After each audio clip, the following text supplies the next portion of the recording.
किसी गांव में एक राजा रहता था। राजा के पास एक साधु आया। राजा ने कहा कोई ज्ञान की बात बताओ। साधु ने कहा वैसे तो हम कोई ज्ञानी ध्यानी आदमी नहीं है, पर एक सूत्र देकर जा सकते हैं। उसने कहा लाओ सूत्र लाओ। उसने कहा इस सूत्र को खरीदना होगा तुमको और 10,000 मोहरें खर्च करनी पड़ेगी। राजा ने कहा आखिर ऐसा है भी क्या सूत्र में? महात्मा ने कहा बहुत कुछ खास है। राजा तो राजा मूडी होते हैं और अक्सर राजा मूडी होते ही। राजा ने 10,000 मोहरें खर्च भी कर दी। साधु का सूत्र सुनना। साधु ने सूत्र दिया, जो है वो बीत जाएगा, बस इतना लिख करके साधु चला गया। राजा बोला ये कौन सा खास है, इसकी कीमत 10,000 मोहर, जो है बीत जाएगा, ये भी कौन सी बड़ी बात है। लेकिन साधु ने जाते जाते कहा कि जब तुम्हारी जिंदगी में विपत्ति आवे तब तुम इस चिट्ठी को खोल ला, अभी बंद करो। ठीक है, बंद कर लिया। हुआ क्या, राजा युद्ध करने किसी राज्य में गया, राजा हारा, सेना मारी गई, इसके ऊपर आक्रमण हो गया और ये मरने ही वाला था कि अपने प्राण बचाते बचाते ये जंगल में होते हुए एक गुफा में गया और गुफा में जाकर के भयभीत होकर के बैठ गया कि मैं मर ना जाऊं, कहीं मैं मर ना जाऊं।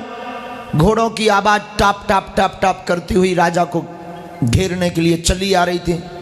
राजा की बार बार श्वास भर रही थी। राजा सावधान था गुफा में, कहीं मुझे कोई पकड़ ना ले और अगर मैं पकड़ा गया तो मैं मारा जाऊंगा।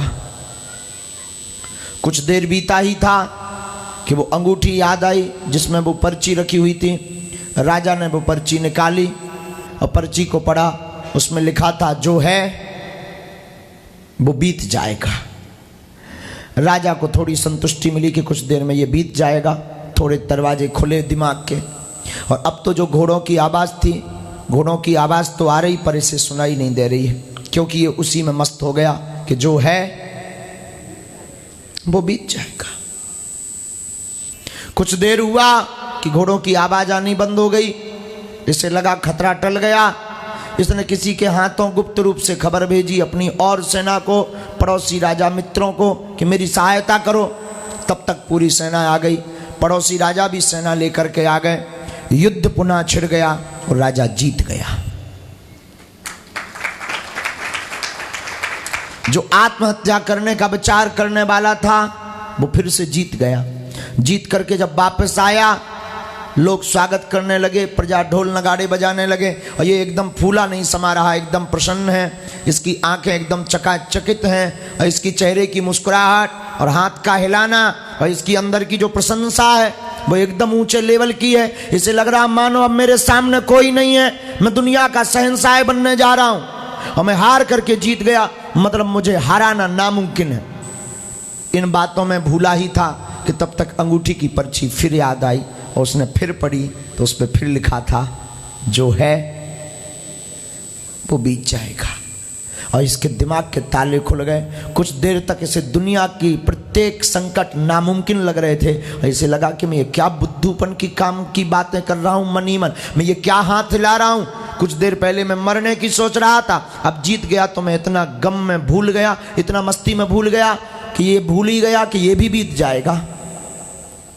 और राजा के भीतर के ताले खुले, पंछी उड़ा, अभिमान का पंछी उड़ा। वो अक्सर ऐसा होता ही है, जब विवेक का पंछी जागता है तो अभिमान का पंछी उड़ जाता है। राजा जो हाथ बहुत हिला रहा था अब वो अभिवादन करने लगा, क्योंकि उसने पढ़ लिया जो है वो बीत जाएगा।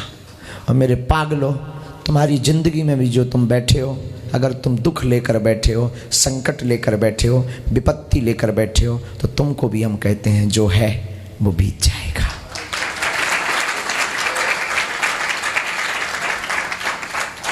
और बहुत जल्दी बीतेगा। और सदगुरु की शरण में तो बहुत जल्दी। और सदगुरु एक ही है, श्री हनुमान जी महाराज। कौन? तो हारने के बाद जीतने का मजा कुछ और है।